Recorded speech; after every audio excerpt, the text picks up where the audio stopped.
This is a homage beat.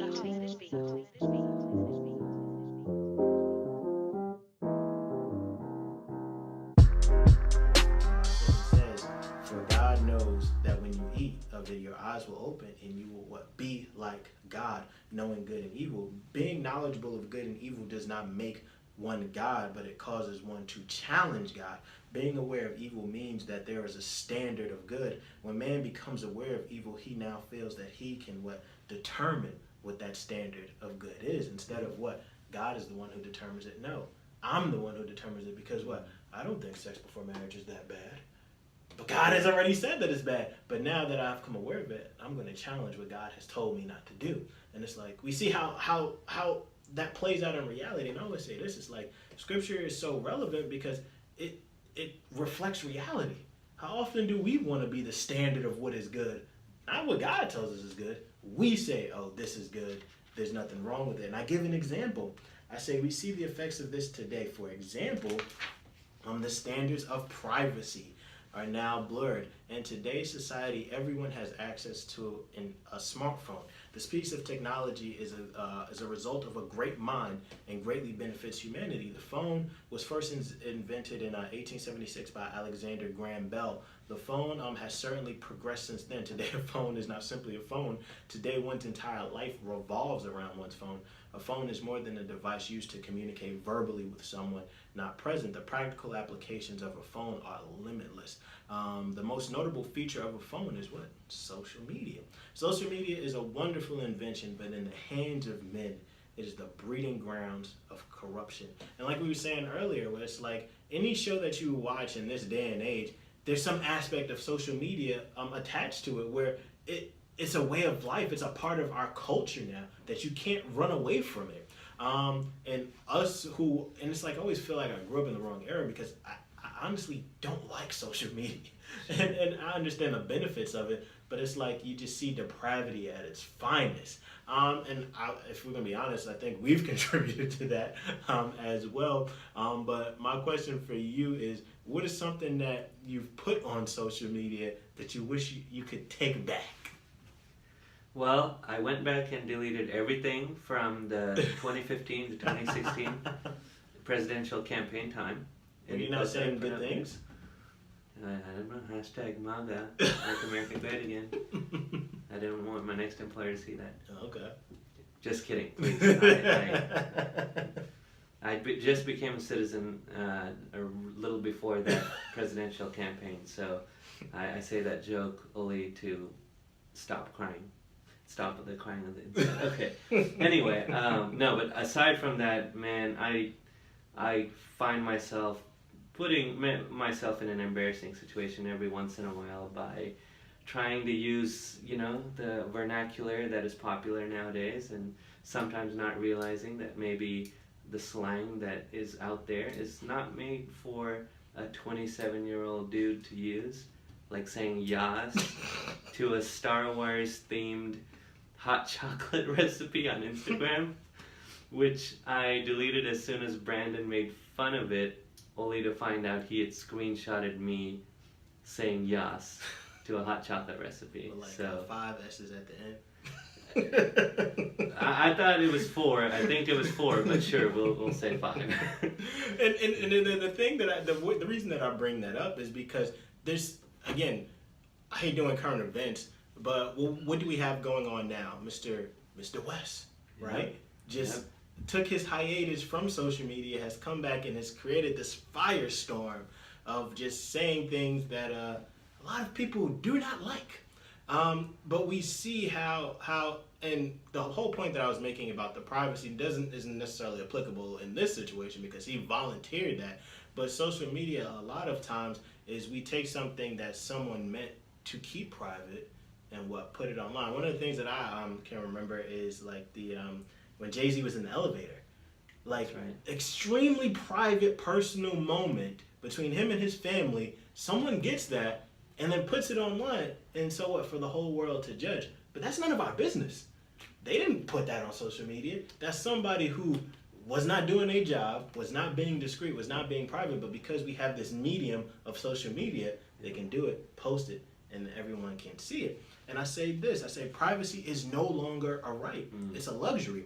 One's indiscretions or mistakes are no longer a private matter, but something shared publicly.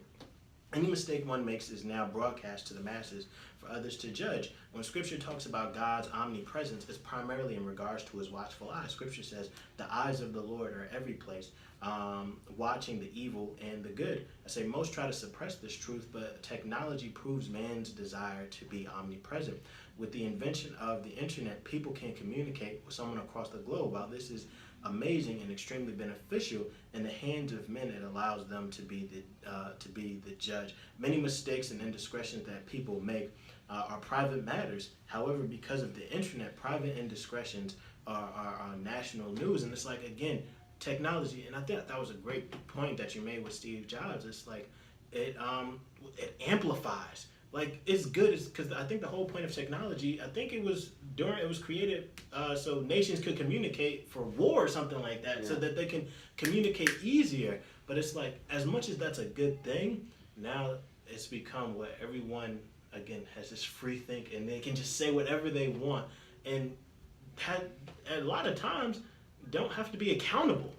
And now we do see at times where jobs will hold things accountable, but sometimes they are held accountable, where people can just say whatever they want, judge whoever they want, say anything that they want without any repercussions or consequences. I say once this happens, a person is no longer accountable to their creator. They become accountable to the public. However, the right to judge does not belong to the public. Ironically, people hate to be judged, but they love to be the judge. Scripture explicitly teaches that God is the ultimate judge. In Genesis, when man sinned, he did not take responsibility for his actions, and instead he brought judgment on the woman. Likewise, the woman did not take responsibility for her actions, and what brought judgment to the serpent. This is human nature at its finest, judging others while we stand guilty. This is why God is the ultimate judge. In him there is no guilt. In addition, he is everywhere and knows all things. And it's like, again, we seek these, again, trying to make that balance where internet is good, but man, it amplifies certain things. It amplifies now that we know things that people meant to keep private, where I'm not the judge of X, Y, and Z. Now, if they put it online, then it's public consumption. But a lot of the things that people keep privately, someone gets exposed and throws it online. So now that we become the judge. But it's like, no, only God is the true judge. And there's just so many other things where, with this, again, these omnis, the omniscience, omnipresence, when they're in man's, because we have a semblance of it with our phones. And it's like, it's kind of scary when you think about it. But what are some other dangers that come with man obtaining this sense of omnipresence, especially when it comes to our phones? Because literally almost everyone has one nowadays. Yeah, I mean, man, pick your choice, I guess, between just all the examples nowadays that we have of kind of the harm that is coming to just society as a whole because of this this just composite of all this information all going to the same place, thanks to modern advances in technology. But like one recent, like in the moment current example is the Facebook Cambridge Analytica scandal. What the concern is there is that all this information across people using Facebook all across the country were all available in the hands of one company that wanted to use that information to influence minds, to create propaganda, and being able to reach with just one ad millions, tens of millions of people, and sway people's minds and actually lead people to believe news that did not occur. And just kind of seeing how an effect like that can even undermine systems like democracy, because it is reliant on the general mass making the best decision with the knowledge that they have. But then you see here an example of where a private company or a company like Facebook that has so much power, a sense, the closest thing to omnipresence maybe on a human level, right? In that they have 500 million plus members. There's probably no club that is as connected as Facebook in the whole Yeah. world, and just seeing how that can be abused in a way that has long-term ramifications for a whole country, is just an example of how just the tools we may make it innocently just for it to be something that connects people. And obviously it has connected people and is a useful tool, but we're seeing definitely that ugly side of it coming out, and now we have to all wrestle with, not just Facebook, but anything that we use, like what's the dark side of it. Yeah, no, I think that's definitely a great example. I didn't even think of that one. I say if humans have the power to be anywhere they want, this causes several problems. One problem in particular is what cybercrime is, just what you're talking about, where their data was used unauthorized. It's essentially a criminal act.